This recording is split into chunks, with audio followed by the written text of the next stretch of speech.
Wells Fargo presents one of the surest ways to grow your money.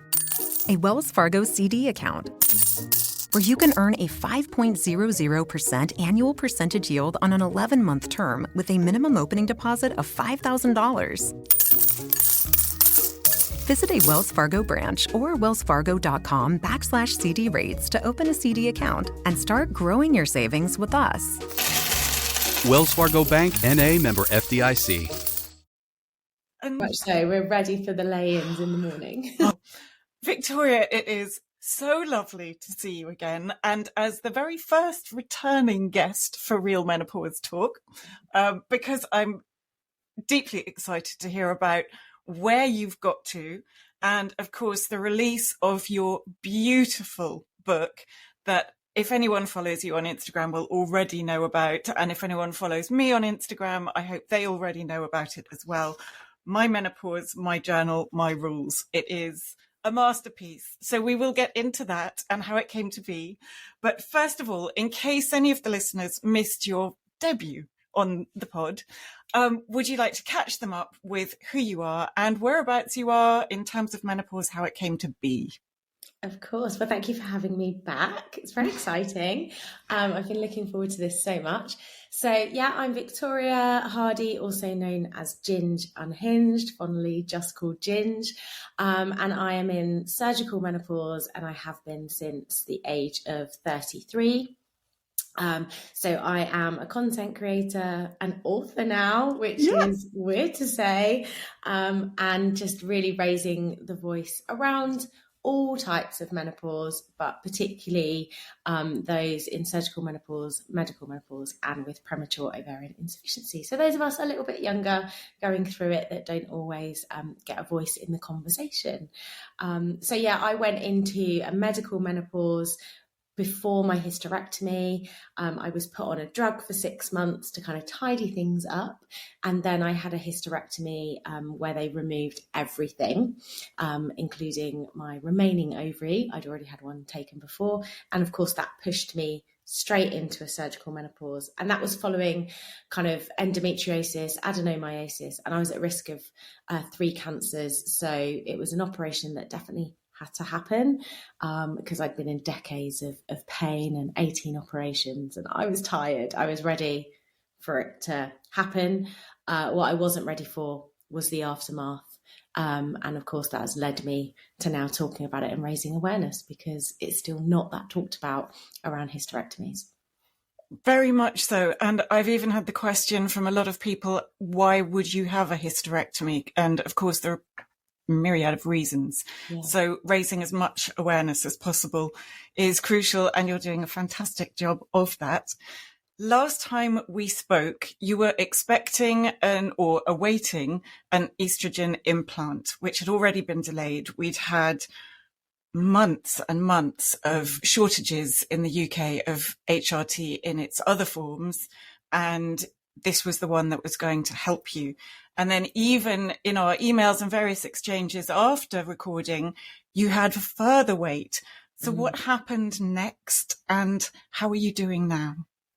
So it was really interesting because I loved our conversation last time, but I can really recognize how on the floor I was with everything and just exhausted and trying to continue to push through, and how different I feel now, kind of all that time on. So yeah, it was a 9-month wait for the original implant, and that was due to shortages and then the catching up and eventually getting in to see the specialist. I had to travel 2 counties away to get it because my local NHS trusts on the South Coast don't provide this implant.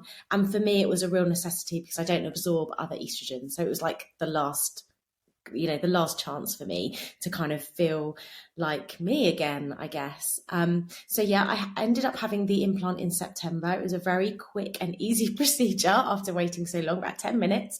Wow. They make a little incision in your stomach and pop it in and a couple of stitches and off you go within 10 minutes, very quick and easy. And it actually started to take effect within about 10 days. I was really surprised because my estrogen levels were just so low. And I started to notice symptom changes, like hot flushes would go and the night sweats started to go. It took a little bit longer to kind of the other stuff to kick in, the anxiety, the low moods, and like the the physical aching joints, and just generally feeling like I had energy. That took quite a few months. And then, of course, I came round to where I should have had it done in March again, and the fight happened again. So I had to really advocate for myself, following really just a system that's not quite put in place yet to kind of put these back into our body in a timely way. And I ended up actually having to make a PALS complaint, which I really didn't want to do, but I was on the floor again, and it got resolved very quickly. So I'm now on my second one.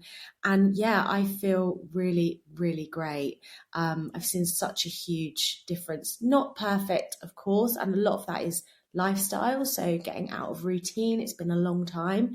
So yeah, but I'm finding my feet again, and it feels really good. That is so good to hear. And interesting that you, listening back, saw that you were on the floor. Yeah. And yet to the rest of us, or certainly to me, yes, you were clearly struggling emotionally with the weight and the anticipation, and then the weight again and being let down, as anybody would. But you were such a ray of sunshine and so positive throughout it. I think that often represents what women do. Somebody I was speaking to, I think it was a personal trainer actually last week, and they said women are willing to suffer. They just do. And often they don't recognize how much they suffer. They just push and push and push, particularly if they're striving for something. What would you say to other women who maybe don't recognize that they're on the floor, but know that they are trying to push? I think it's really important to always self-reflect. I was definitely somebody that continued to just spin that wheel all the time. And that led me to a really, really dark place, as we talked about before, in 2019. So I think with last year, really recognizing where I'd been and just reflecting, checking in, whether that's daily, weekly, every couple of weeks, just to say, how am I feeling? Where am I feeling that I'm pushing too much? Or where am I taking my control focus? Because when you're going through something like either a wait for healthcare or things feel like they're out of control, we have this momentum that we just want to fix it all and push on. And it's actually being able to sit there and reflect on what's in my control, what isn't I can let go of, either mentally, physically, and just really come back to the foundations of, the simple things: walking, drinking enough, journaling, whatever it is that kind of continues to be your foundation, bring in the joy. So it just relieves that pressure valve. And how often do you have to have your implant replaced? So I'll have it every 6 months. So my next one is in October. And fully booked in, non-negotiable, yes. Date in the diary. Yes. I mean, let's hope they don't change it, cancel it or whatever, but it's fully booked in. And I made sure I did not leave the hospital this time without having that booked in. So I was not going to be burnt again. Good. Very glad to hear that. So I do really want to talk about your beautiful book. And it speaks for itself. There's so much even in the title. I feel it speaks for all of us, whether surgical or non-surgical menopause as well. What gave you the idea to actually write a book? Because it's no mean feat. And when you look inside your book, it's not just a book. There is more to it as well. So we'll get to that in a moment. But what made you want to write a book to begin with? So initially I was actually writing another book before this. I think I'd always wanted to write a book of some sorts, and I will definitely pick that one back up now that this one is done. So I've always loved words and expressing through words. I think that's just my way. But I came across really the idea that, for me, going into menopause younger, I didn't feel like I was part of the conversation or that there was anything that particularly spoke to me. And I started writing this almost 2 years ago now. So there wasn't, even 2 years ago, there wasn't, this was prior to Davina McCall's program. There was, a few odd books on the shelf, but they weren't kind of speaking to me. And there was kind of two things. One, I was like, I was really curious about lots of different types of menopause because I felt out of the societal box, as I say. So I was thinking there must be other people that are trans and experiencing it, or what does culture feel like? What does it feel like if you're in a same-sex couple? You know, bearing in mind the different ages and experiences that we have in itself. So I really wanted to bring together stories. And that could have been quite easily done in just a book of stories and then just my memoir, I guess. But I wanted it to be immersive. So journaling for me was a game changer. I talk about this so much. When I was in the depths of depression, that is where it started, like strategizing and segmenting my thoughts out onto paper. And there's something so cathartic and powerful about that. So I wanted to merge those two together rather than doing a wellness journal and a memoir. I wanted to merge that together so that it gave the reader an experience of not feeling alone, but also empowered themselves to take the vulnerability in themselves and do something about it, and take them on a bit of a journey. So that's how the idea came to incorporate it all. And it does take the reader on a journey. And I don't use the term lightly because I know journey gets used all the time. But you go on a ride, you go on a pathway. It's life affirming and uplifting, and there's so much emotion put into it that you feel what you've been through and also are given this gift to feel what you're going through. So the opportunity for self-reflection that we just spoke about is right there. There is one of the most beautiful phrases or sentences that I've come across. There's a beautiful connection to self that happens, acting like a portal to step up into what you're really capable of. And just that gives me goosebumps all over again. I love that so much. It's one of the aspects of menopause that I feel is very much overlooked.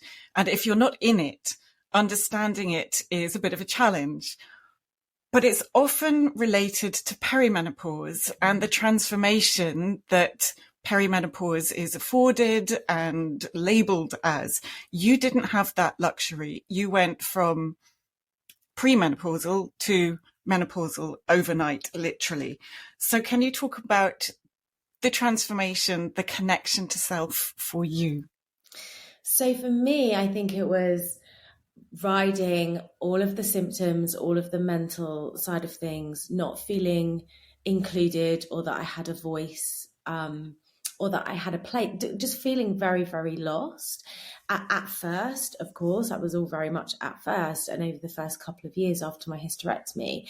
And when we get to a point where certain things have been taken away, there's so much to process: trauma, grief, why me, where's my confidence got? There's just so much, whilst trying, like we said right at the beginning of this, to just carry on being a mother, being at work, being a wife, doing all of the things. And when help kind of feels like sometimes the doors are slightly shut, so again, things like we know that GPs need more training or there's not enough awareness, it's like, where do you go? And you have to go back to self. You have to dig in deep and think, okay, I have gone through all of this. Why is it not necessarily why is it happening to me, but sort of why is it happening for me? Like, what's the narrative that I'm going to tell myself? My surgery was ultimately, as it is for a lot of people, life-changing, life-saving. So what am I going to do now? And it's reconnecting into that purpose. And I think the transformation that happened for me was learning about my body, accepting the mess of my mind, and that, it will always be a ride, as it is for all of us. And that's beautiful because, we can't be happy all the time, but also connecting into soul. And I was big on self-development beforehand, but really connecting into the soul and what my purpose is and what really lights me up now. That was the transformation. It's like a reckoning, and you do, you lose a few bucks along the way. Like, you have that kind of like, right. Oh, and I always say wisdom is not an age thing. It's definitely when we go through something, it's like a reckoning of, okay, I'm here now. Are there still moments where you feel you have yet to transform further? Always. The job is never done. It's never done. And it comes with how we feel about ourselves, how we feel about other people. There's days when we do lose confidence. The day before yesterday, I was in a bit of a dip again. I was a bit like, oh my goodness, like it's really hard to get this book out. Have I done the right thing? It doesn't matter how much kind of validation you get from outside, you still suddenly feel, oh, I've got that imposter syndrome, or I'm not good enough, or whatever. So it comes in waves, but it's sitting with that, acknowledging it and not pushing it down and going, oh, why do I feel like that? What's my intuition trying to tell me here? And then you can kind of move through it and then on to the next and kind of learn from it.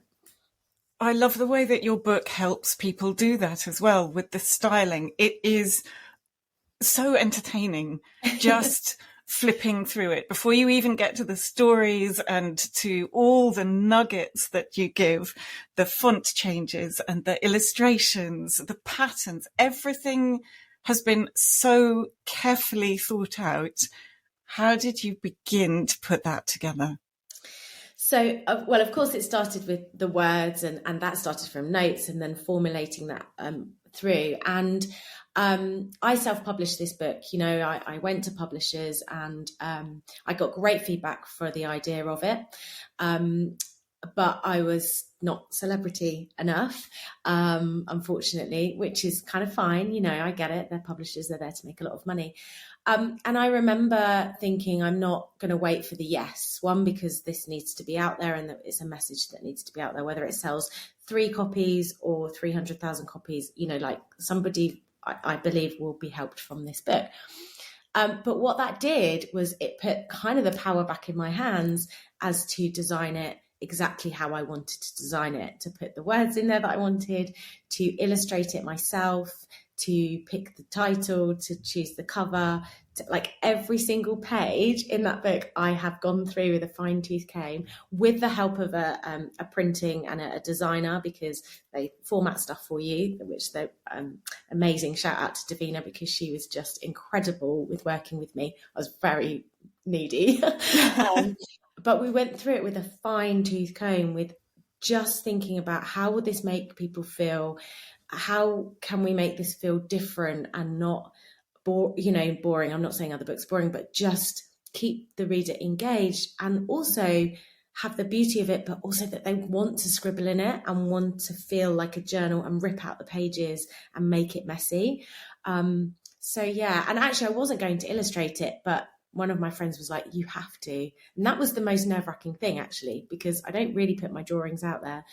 And that was the kind of the most nerve-wracking thing. But the leopard print, I'm obsessed. And so it's so funny, even like the cover, we went through every colour under the sun. And I was like, why am I struggling so much with colour? I was like, it's literally because I just like black and white, so that's what we went with. And it kind of, I wanted it to be the book that I wish I'd had, or, that I could have read going into my surgery. It is unlike any other book that I've seen, and I've got a few back in my library of menopause books, and I've sifted through quite a few in the likes of Barnes and Noble or Waterstones or wherever, and there are some fantastic books, and they're sciencey and they're fascinating and they're very useful and informative.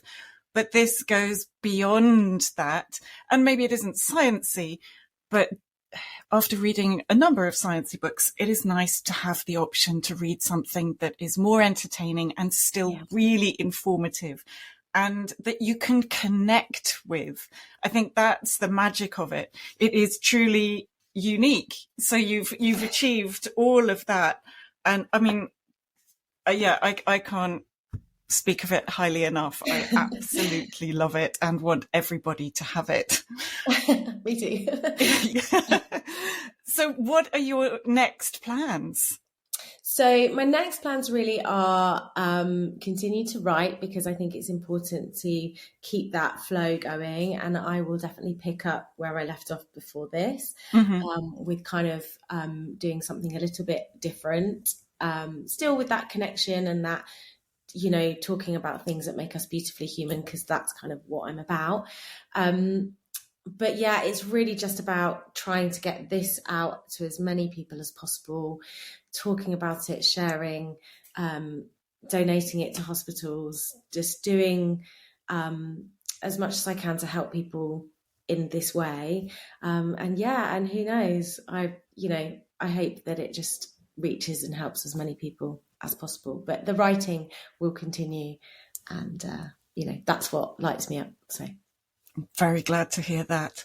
If there were one thing out of the book that you would like everybody to read or to understand or to really take in, what would it be?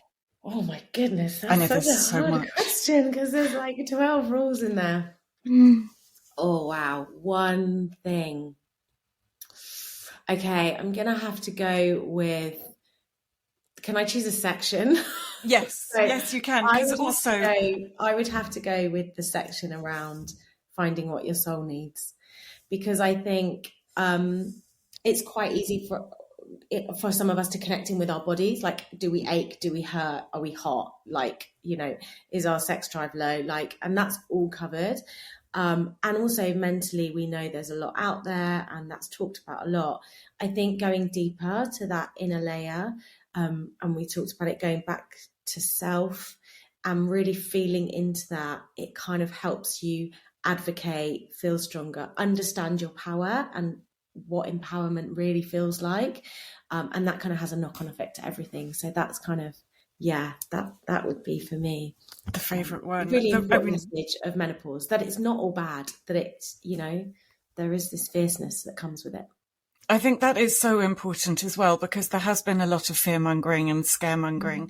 And I do understand where it comes from and why it may have a place, but it's also important to know that it's not all bad. And the community around it, I know you've got a huge amount of support for the book. That was another question I wanted to ask, actually. How did you come up with the rules?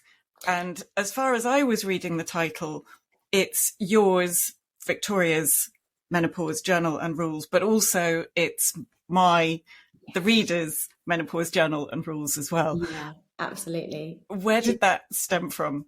So, you've got it. And I think it's that play with words, that it's like, these were the things that I found and discovered. And I talk about sharing the things that I liked and loathed. And it's about the reader trying them, not trying them, finding their own things, because we're all so different in what we like. And the rules really, it started quite organically, almost editorial, in like, okay, this is a great book, but we need to kind of section it. So I was like, oh, I don't know how I'm going to do that. And I really like to break rules. And it's funny because I think, although we're saying there are 12 plus 1 rules, because we wanted the ultimate rule at the end, these are not hard and fast. It's about the person making their own prescription, making their own destiny and rules, because what is right for one is not right for the other. So that's kind of like, it's a strong word to use, and I think it's kind of powerful to say this is our time and we can do it how we want to. What has been your most enjoyable part of releasing the book so far, or putting it together, releasing or the whole thing? So obviously writing it was such a journey. It was we've used that word again, but I'm going to have an ick moment. But it's so funny. Somebody said to me, how long do you think this will take you? And I was like, oh, I'll knock it out in 2 weeks. Like, what? It was nearly 2 years. I think I had my business head on. So really exploring writing for yourself in that way was it was such a learn. I really enjoyed the experience. That was beautiful. Illustrating it was challenging, because it challenged my imposter syndrome for sure, but it was really mindful to do that. So I loved actually doing that. I didn't quite realize we were going to do that many, but I got into it. It was good. But receiving the book for the first time. So when I got that, it wasn't actually the finished one. It was the draft one. I got it. And I had such a rush of emotion. And I remember saying, whatever happens now, whether this sells, doesn't sell, people are interested or not, like, I've done it. I've written a book that is on my shelf for my kids to read, for my husband to read, which he did. So that was a big moment, him reading it through, because he hadn't read any of it. He was like, I don't want to read any of it before it's there. That was just such a big moment of, oh my God, I've done it. And it's there. Like, so many people say they're going to do something and then don't. And I was like, I've done it. So that was cool. But yeah, sending it out, wrapping it with friends, people actually buying it across the world. Like, it's insane.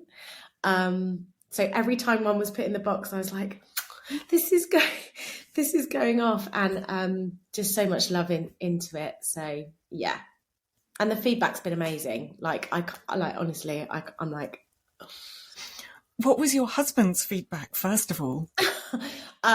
He was like, oh, you haven't made me like out to sound very nice. And I was like, and he said, oh, Tom Hardy, hey? Chris Hemsworth, hey? And I was like, well, you know, I said, look, I was like, I can't picture you as the perfect husband. No one has a perfect husband. But yeah, he was very proud. And I always say this is our story, because we've been together for a long, long time, since we were very young. And he's lived this with me. We've done this together. And he was very proud. So yeah, that was good. And we're still together, so it's all right. Tom Hardy just sort of, you know, on the side, just in Tom case. Hardy comes along, and then I'll do a different Hardy. Of course, the surname. What have been your favourite pieces of feedback? One of my standout pieces of a message that I received from somebody that I didn't know, because I've had beautiful messages from people that I do know, which is always lovely, but from somebody that I didn't know, that just said, I just feel so seen. And I was like, oh. Yeah, it really got me. It makes me quite emotional now, because that is exactly what I hoped for, is just for somebody to not feel alone like I felt alone. So that simple words, you know, not long messages, just, I just feel so seen. And that was just so powerful. But yeah, I mean, it's been beautiful. People that know me saying, oh, I thought it'd be all right, but we didn't realise it'd be this good. And I'm like, oh, you know, I was shocked. So it's just been really lovely, and people enjoying it in, as I said, other countries is mad. Norway, Canada, Australia, New Zealand, America, like, what? That's fantastic. Yeah. So where can people get your beautiful book? So they can get it on my website, which is gingeunhinged.com, or if you follow me on Instagram or TikTok, there's always the link in the bio, and it's on Amazon as well. Fantastic. Is there anything you would like to add, Victoria? Just thank you for this wonderful conversation, as always. I'm so privileged to be back here. And I just think, just everybody listening, just remember that you are fierce. Like, you're so strong, whether you're feeling it right now or not. Like, just lean into those feelings, and, you know, you will find that like badass within, because it's there. Thank you so much for your time and for coming back, and for your beautiful, beautiful book and putting it out for everybody. I can't wait for more people to buy it and read it and just enjoy the time with it. Yeah, me too. Thank you so much.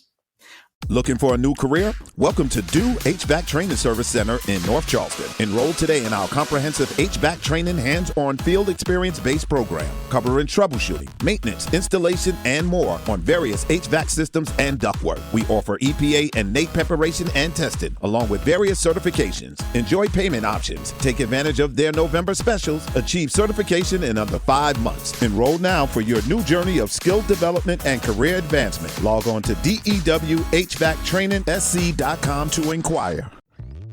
Hello, Saver. Whether you're saving for that trip to the tropics or saving for an emergency, now is the time to take advantage of Wells Fargo's savings options. Wells Fargo offers savings accounts that can help you save towards your goals. So, what are you saving for? Visit a Wells Fargo branch or wellsfargo.com/save to open a savings account today. Wells Fargo Bank, N.A., member FDIC.